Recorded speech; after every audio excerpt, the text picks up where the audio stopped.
Hi అందరికీ. ఈరోజు అయితే కొత్త రెసిపీ చూపించబోతున్నా. ఈ రెసిపీని మీరు ఇప్పుడు ఎక్కడ చూసుండ్రు, నిజంగా చెప్తున్నా. ఇది మా ఫ్రెండ్ దగ్గర అయితే నేను నేర్చుకున్నా. నిజంగా నేను కూడా తన దగ్గర చూసి షాక్ అయ్యా.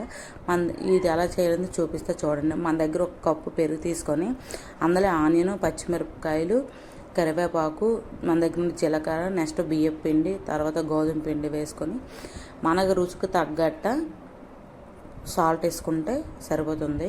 ఇందులోనే మనకి ఏ విధంగా కలుపుకుంటే దోశ వస్తుంది అనేది ఆ విధంగా కలుపుకున్న తర్వాత అందులో కొంచెం వాటర్ కూడా కలుపుకొని నీట్గా కలపండి.